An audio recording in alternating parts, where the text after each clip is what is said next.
నమస్తే తెలుగువారి మనస్సాక్షి Sakshi news. Welcome to immigration talk show with Srinivas Kaveti గారు. శ్రీనివాస్ గారు అంతర్జాతీయ న్యాయవాది. వారికి విశాఖపట్నం, ఆంధ్రాలో, ఇండియాలోనే మాత్రమే కాకుండా వారికి యూకే అలాగే అమెరికాలో కూడా ఆఫీసులు ఉన్నాయి. వారు ఎడ్యుకేషన్ సంబంధించి స్టూడెంట్స్ కి లా కి సంబంధించి కూడా గైడ్ లైన్స్ ఇస్తుంటారు. సో ఈ రోజు మనం డిస్కస్ చేసుకోబోయే టాపిక్ విల్సన్ ట్రస్ట్.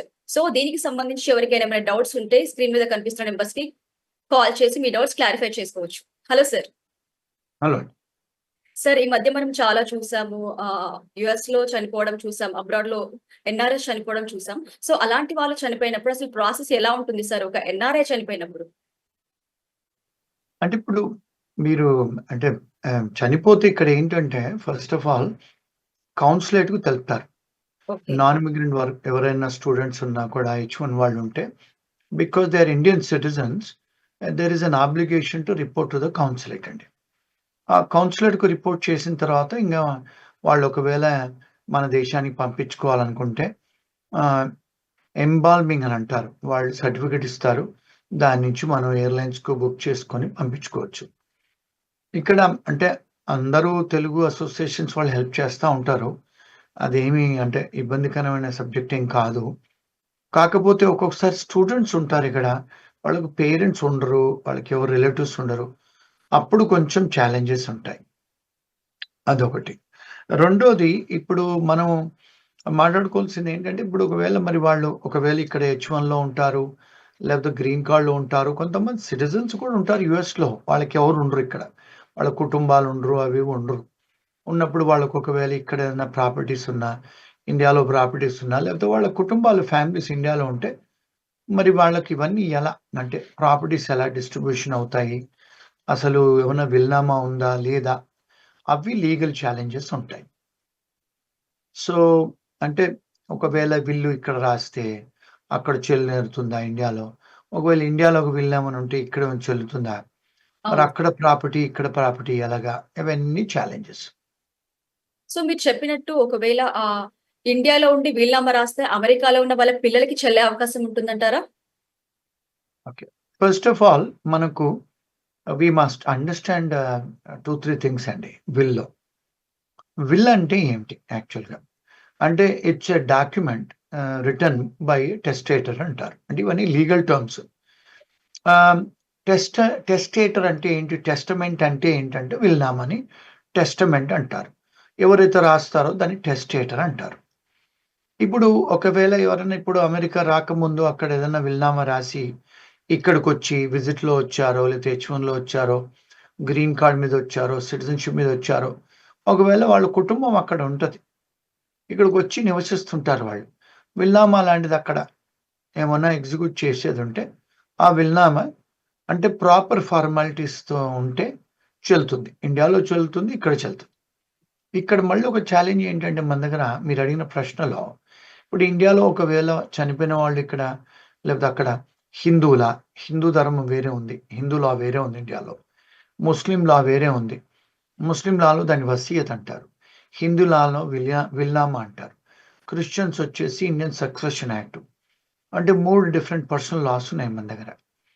ఫార్మాలిటీస్ వచ్చేసి ఇంటర్నేషనల్ కన్వెన్షన్స్ ప్రకారము, అంతర్జాతీయ న్యాయ ప్రకారము యూకేలోనైనా, యూఎస్‌లోనైనా, ఇండియాలోనైనా వీళ్ళెవరు రాయగలుగుతారు. అంటే 18 ఇయర్స్ అబోవ్ ఉన్నవాళ్ళు they can write a will. మరి రాసేటప్పుడు 18 ఏళ్ల అబోవ్ ఉన్నవారు రాస్తున్నప్పుడు ఎవరన్నా చూడాలా వాళ్ళు రాసేటప్పుడు. అంటే విట్‌నెసెస్ అంటారు. ఇద్దరు విట్‌నెసెస్ ఉండాలి. కొన్నిసార్లు మన దగ్గర రిజిస్టర్డ్ విల్ అంటారు. మన ఇండియాలో అన్‌రిజిస్టర్డ్ విల్ అంటారు.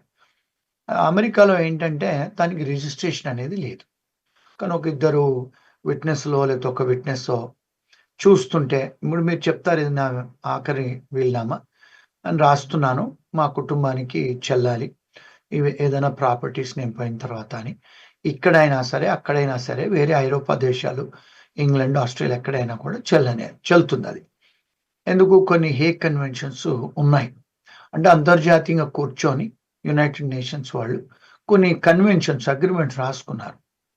కానీ అన్‌ఫార్చునేట్ థింగ్ ఏంటంటే యూకే, యూఎస్ఏ, ఆస్ట్రేలియా వీళ్ళందరూ సిగ్నేటరీ చేశారు. కానీ ఇండియా మాత్రం చేయలేదు. సో ఎందుకు మన దగ్గర 3 టైప్స్ ఆఫ్ బిల్స్ ఉన్నాయి కనుక.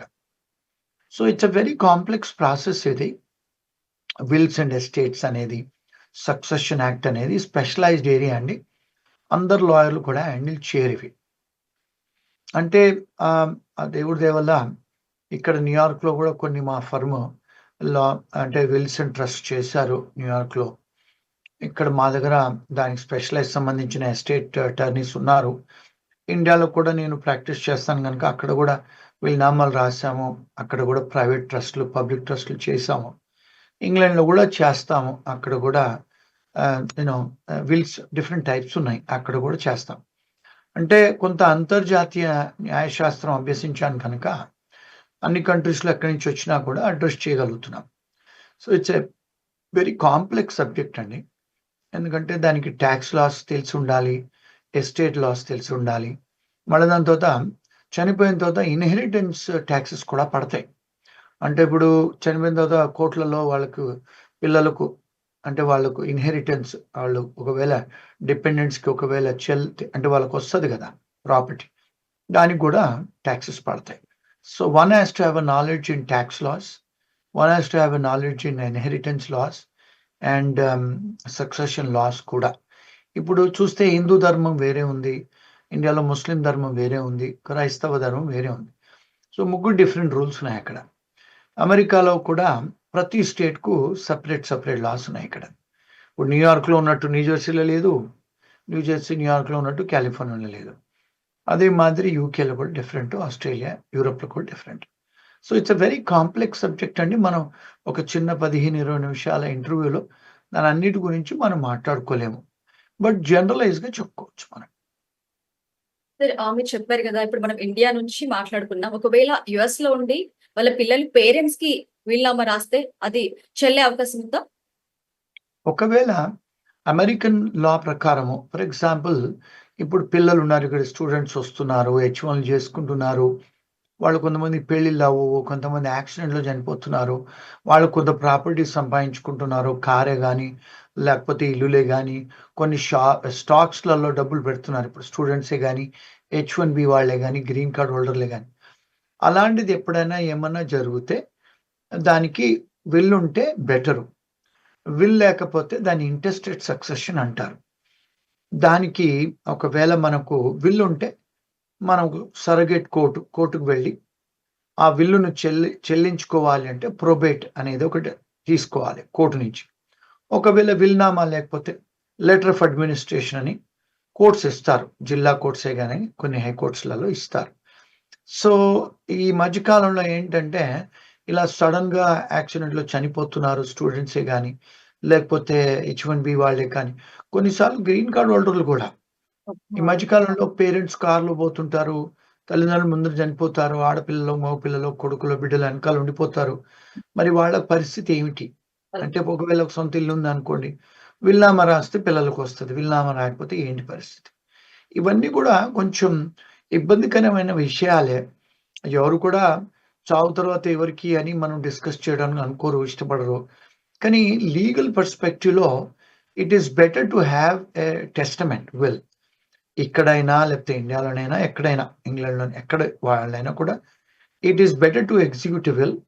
ఇది ఈ మధ్య కాలంలో ఏంటంటే అందరూ మళ్ళీ ఆన్‌లైన్‌లోకి వెళ్లి చాట్ జీపీటీలో లేకపోతే ఆన్‌లైన్‌లో ఆర్టిఫిషియల్ ఇంటెలిజెన్స్‌లో కొట్టి చేస్తారు. అట్లా చేయకూడదు.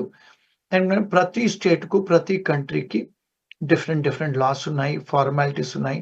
వాళ్ళు డిఫెక్టివ్‌గా రాస్తే ఒకవేళ చనిపోయిన తర్వాత పనికిరాదు ఆ విల్లు. అందుకని ఎవరన్నా కాంపిటెంట్ అంటే లాయర్స్ ఏదైతే పర్టిక్యులర్ స్టేట్‌లో ఎస్టేట్ లాస్‌లో లేకపోతే ఇండియా లాంటి దేశాలలో సీనియర్ అడ్వకేట్స్‌ను కొంచెం సివిల్ ప్రాక్టీస్ చేసే వాళ్ళని మాట్లాడి వాళ్ళతోని చేయించుకుంటే బెటర్ అండి.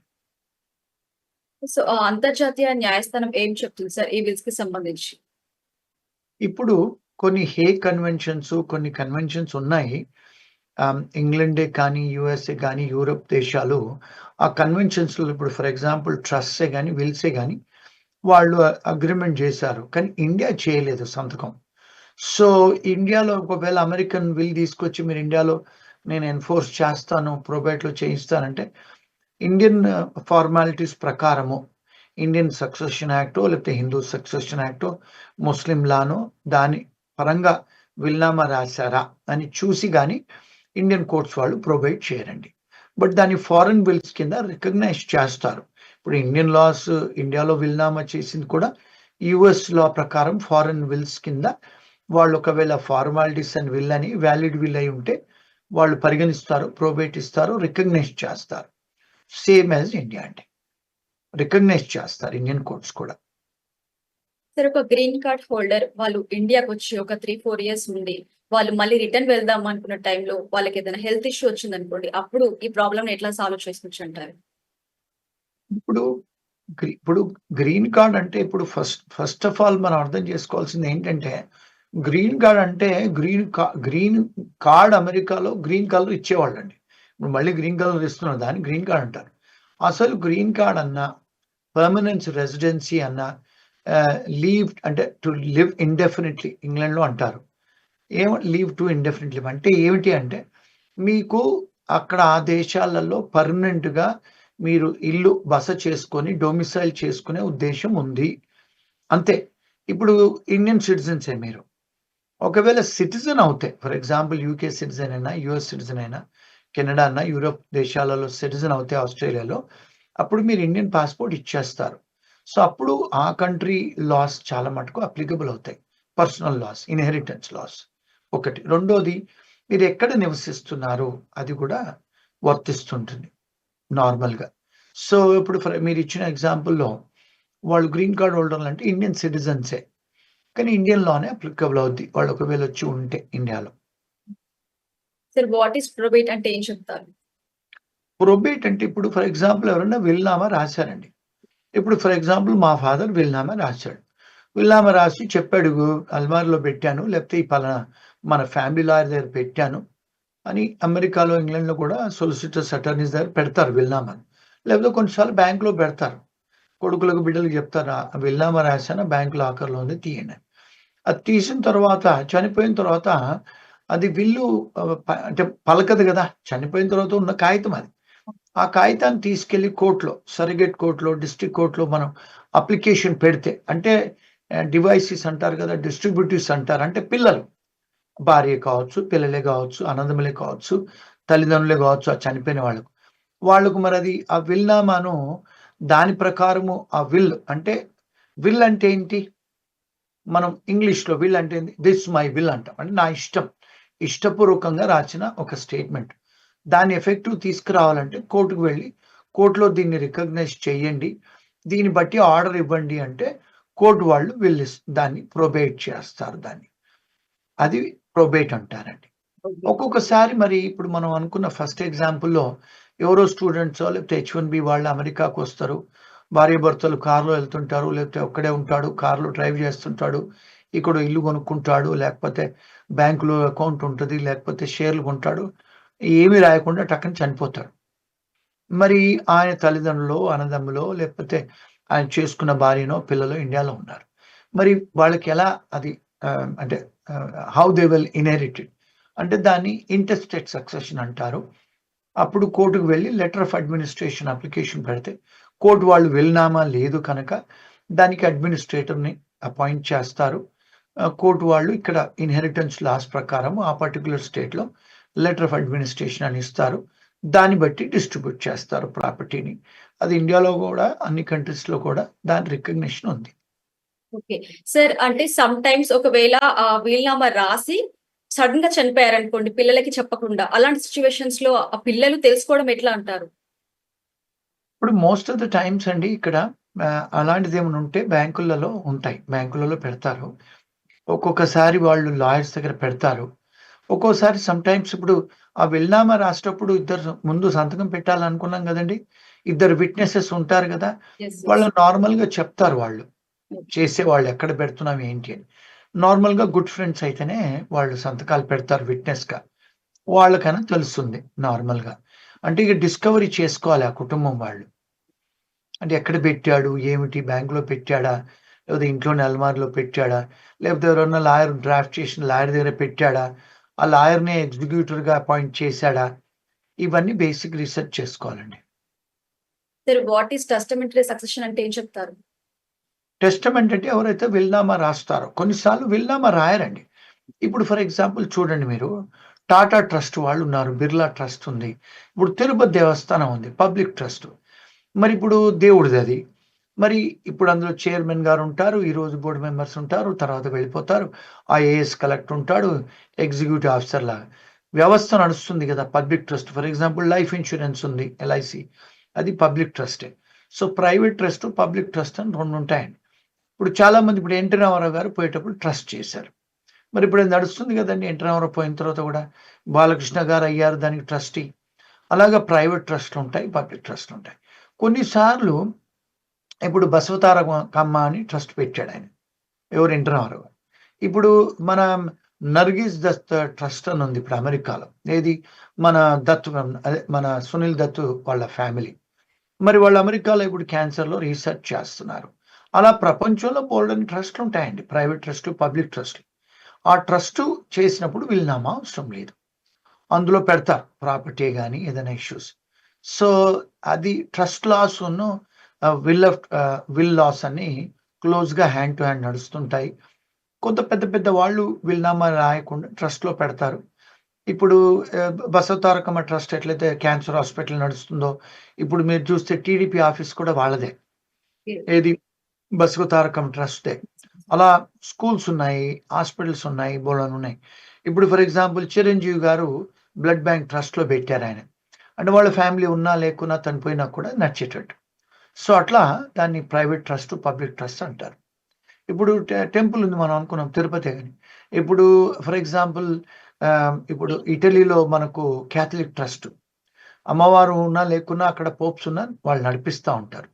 అలాగా ప్రపంచంలో కొన్ని పబ్లిక్ ట్రస్ట్లు, ప్రైవేట్ ట్రస్ట్లు, అంటే బ్రతికున్నంత సేపు నడపటం కొన్ని ట్రస్ట్లు. ఇప్పుడు టాటా గారు, బిర్లా గారు, ఈవెన్ రిలయన్స్ వాళ్ళు కూడా చాలా ట్రస్ట్లు ఉన్నాయి, అవి నడుస్తూ ఉంటాయండి. ఇదొక ఒక సముద్రము ట్రస్ట్ సబ్జెక్టు. అంటే కొన్నిసార్లు వాళ్ళు క్రియేట్ చేస్తారు బిల్ అవసరం లేదని, దాని తర్వాత పిల్లలకు పేరు రాసిపోతే వాళ్ళని నడుస్తూ ఉంటుందండి. So trust law is a separate thing again. మన దగ్గర ట్రస్ట్ రిజిస్ట్రేషన్ చేయించుకోవాలి ఇండియన్ లాలో, అమెరికన్ లాలో అవసరం లేదు, ఇంగ్లాండ్ లాలో కూడా అవసరం లేదు.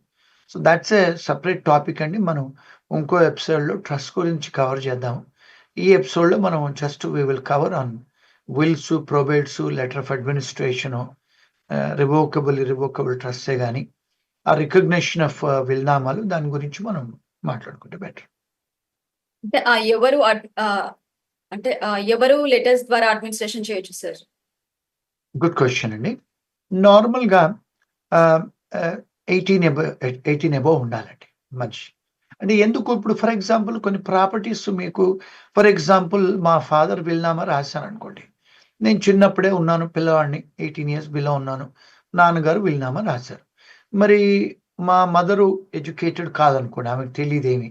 మరి ఇప్పుడు విల్నామా రాసి మా నాన్నగారు పోయేటప్పుడు ఎవరిని అపాయింట్ చేశాడు, ఫర్ ఎగ్జాంపుల్ మా అమ్మ తమ్ముడిని అపాయింట్ చేశాడు అనుకోండి, ఆయనని ఎగ్జిక్యూటర్ అంటారు.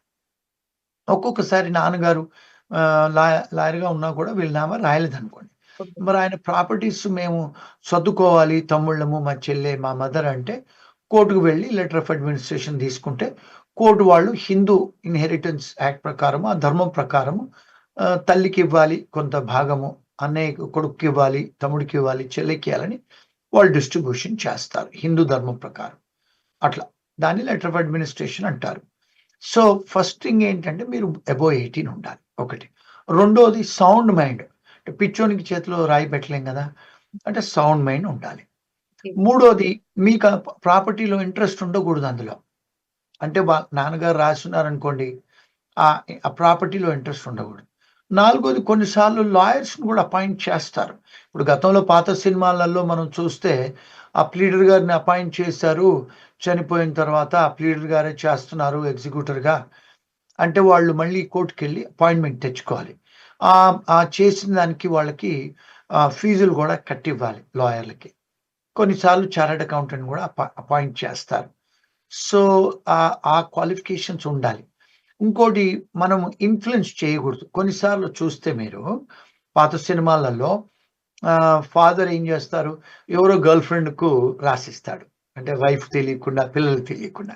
తెలుగు సినిమాల్లో మనం చూస్తూ ఉంటాం, హిందీ సినిమాలలో గర్ల్ ఫ్రెండ్ పేరు పెట్టేశాడు, ఆమెనే అన్ని డిస్ట్రిబ్యూట్ చేయాలి, లేక ఆమెకే పవర్ ఇస్తున్నానని చనిపోయేటప్పుడు ఈ దేవదాస్ సినిమా లాంటి వాళ్ళలో అట్లాంటి దానిలో. సో మైకంలో తాగి రాశాడు, లేకపోతే ఆమె ఆఖరి క్షణాలలో ఆమెను చూసుకుంటుంది, లేకపోతే ఎవరో ఆయన కాకుండా ఎవరో మగవాళ్ళు కూడా చూసుకోవచ్చు. అలాంటి ఇన్ఫ్లుయెన్సెస్ ఉండకూడదు. సో క్లీన్‌గా ఉంటేనే అవి వ్యాలిడ్ విల్ అవుతాయి. సో అలాంటివి లేనప్పుడు ఎవరైతే కుటుంబం ఉంటారో ఆ విల్‌ని ఛాలెంజ్ చేయొచ్చు. దాన్ని విల్ కాంటెస్ట్ అంటారు. సార్ అంటే దీన్ని ఎట్లా ఎగ్జిక్యూట్ చేయొచ్చు ఇండియా, అమెరికాలో? అడ్మినిస్ట్రేషన్. ఓకే. రెస్ట్రిక్షన్స్ అంటే ఫస్టు కోర్ట్‌కి వెళ్లి అమెరికాలోనైనా, ఇండియాలోనైనా ప్రొబేట్ చేయించుకొని దాన్ని ఎగ్జిక్యూషన్ కోసం మనం కోర్ట్ వాళ్ళకు సర్రగేట్ కోర్ట్ వాళ్ళకి వెళ్తే మనకు కోర్ట్ వాళ్ళు ఆర్డర్స్ ఇస్తారు.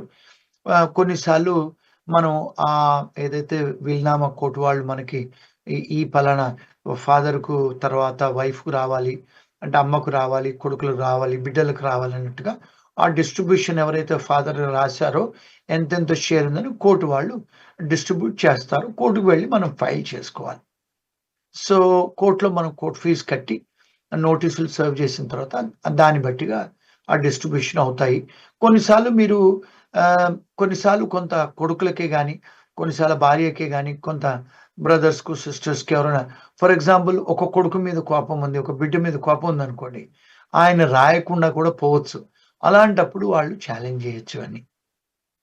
ఇదొక పెద్ద లిటిగేషన్ అండి. ఒక సెపరేట్ ఏరియా ఆఫ్ లా. మీరు ఇప్పుడు ప్రొబేట్ గురించి చెప్పారు కదా! అది ఎలాంటి సిట్యుయేషన్‌లో యూజ్ అవుతుంది అంటారు? Required అవుతుందంటారు probate? అంటే ఎప్పుడైతే విల్నామా ప్రకారం మనం చేసుకోవాలో అప్పుడు కోర్ట్‌కెళ్ళి రీజనబుల్ టైమ్‌లో ప్రొబేట్‌కి అప్లై చేయాలండి కోర్ట్ వాళ్ళు. ఓకే. సో దానికి కోర్ట్ ఫీజులుంటాయి, కట్టుకోవాలి.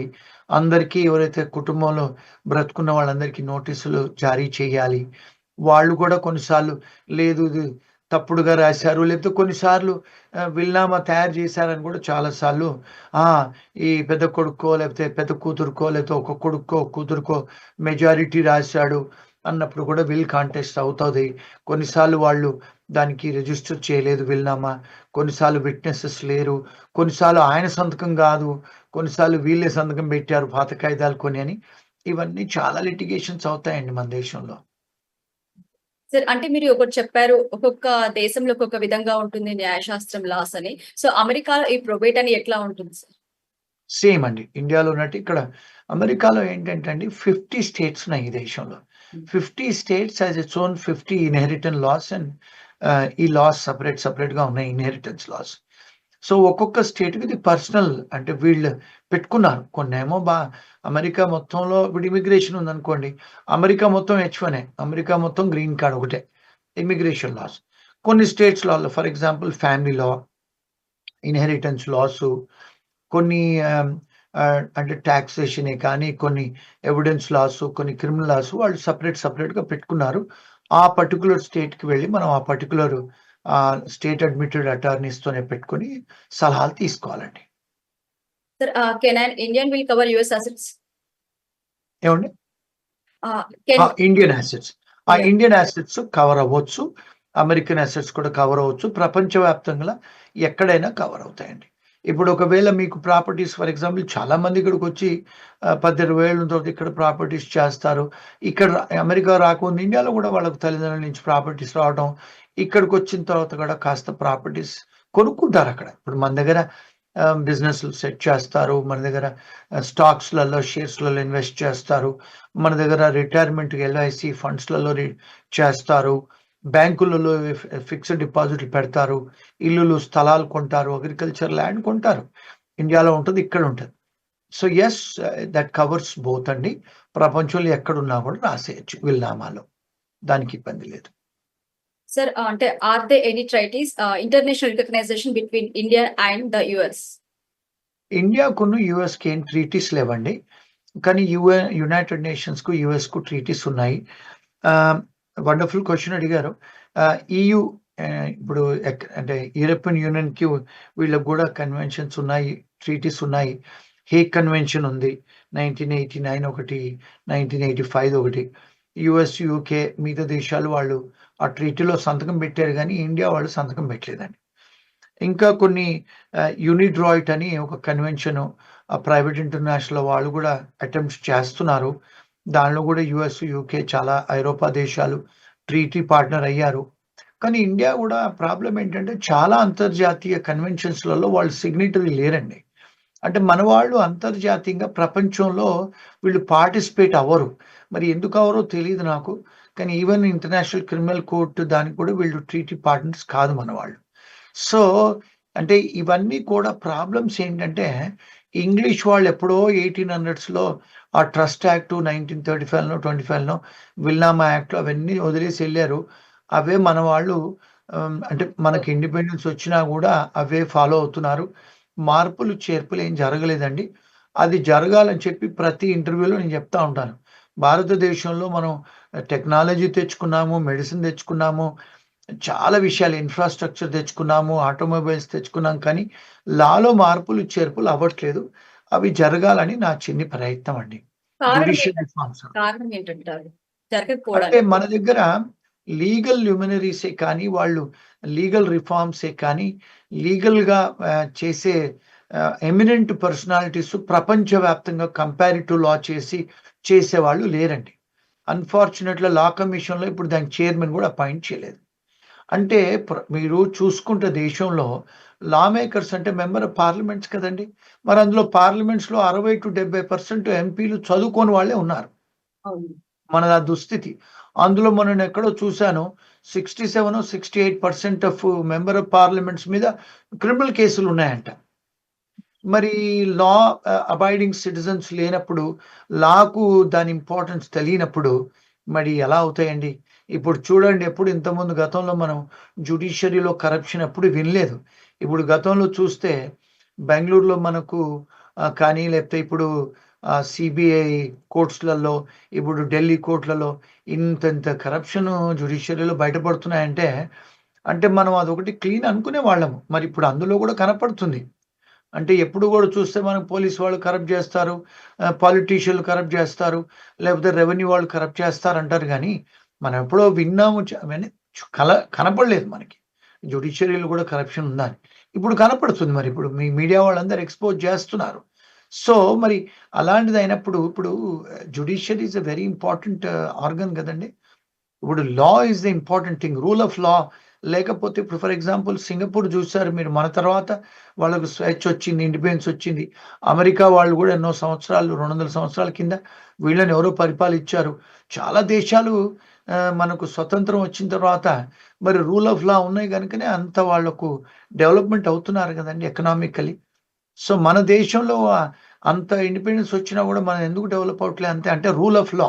ఆ లా తెచ్చుకోవట్లేదు మనం. So, if we can bring some legal reforms, judicial reforms తెచ్చుకొని అంటే లాకు అందరూ భయపడి మనం స్పీడింగ్ చేస్తే కూడా జైలుకి పోతాము. లేదా తాగి నడిపిస్తే జైలుకి పోతాము. ఇలాంటి ఎంత పెద్దవాడు పాలిటీషియన్ కొడుకైనా, ఎంత పెద్దవాళ్ళు అయినా రూల్ ఆఫ్ లా అందరికీ సమానమే. అందరూ పనిష్మెంట్ అవుతారని భయం ఉంటే అప్పుడు మన సిస్టమ్ మారుతుందండి. మన దేశం కూడా బాగుపడుతుంది. సార్ మీరు ఇండియాకొస్తున్నారని విన్నాము తొందరలోనే. సో మిమ్మల్ని కాంటాక్ట్ అవ్వాలంటే ఎలా? ఎక్కడ కలవచ్చంటారు? హైదరాబాద్‌లో మనకు ఆఫీస్ ఉందండి. హైదరాబాద్‌లో గూడా చాలా మందొచ్చి కలుస్తుంటారు నాకొచ్చినప్పుడల్లా. విజయవాడలో గూడా ఆఫీస్ ఉంది. అక్కడికొచ్చి కలుస్తుంటారు. అండ్ వైజాగు, కరీంనగరు చాలా డిస్ట్రిక్ట్స్‌లలో వెళ్తా ఉంటాను. వస్తా ఉంటారు. నన్నొచ్చి కలుస్తా ఉంటారు. అంటే ఈ మధ్య కాలంలో చాలా మందికి వీసా ప్రాబ్లమ్స్, డిప్యుటేషన్ అయితున్నారు. స్టూడెంట్‌లను వెనక్కి పంపిస్తున్నారు. హెచ్-1 వాళ్ళని వెనక్కి పంపిస్తున్నారు. ఈ మధ్య కాలంలో డివోర్స్ కేసులు గూడా చాలా అవుతున్నాయండి. అంటే అమ్మాయిలని, అబ్బాయిలని తీసుకొచ్చి ఇక్కడ అమ్మాయిల్ని వాళ్ళని వదిలిపెట్టటం, వాళ్ళ వీసాలు రెన్యువల్ చేయకపోవటం, డౌరీ కింద అక్కడ తీసుకొచ్చి వదిలేయటం, మీరింకా డబ్బిస్తేనే తెస్తామనటం. ఇలాంటి కేసెస్ చాలా హ్యాండిల్ చేస్తామండి మేము. వాళ్ళందరూ కూడా వస్తున్నారు మన దగ్గరకొచ్చి సలహాలు అడుగుతున్నారు. అవన్నీ ఇస్తున్నాము. యూకే నుంచి కూడా మనకు చాలా మంది క్లయింట్స్ ఎందుకంటే లండన్‌లో కూడా మనకు ఆఫీస్ ఉంది గనుక అక్కడికి కూడా వెళ్తుంటాను. ఈ మధ్య కాలంలో యూఏఈలో కూడా స్టార్ట్ చేశామండి దుబాయ్‌లో. కొంతమంది వర్కర్స్ కూడా వస్తున్నారు. వాళ్ళు ఇబ్బందులవుతే మన దగ్గరికి. అంటే లేబర్ ప్రాబ్లమ్స్, వాళ్ళకు యాక్సిడెంట్స్ అవుతే కాంపెన్సేషన్ ఇప్పియటం అవి గూడా చూస్తున్నాం ఈ మధ్య. చాలా మంది వస్తున్నారు. We are able to advise everybody అండి. Thank you so much sir.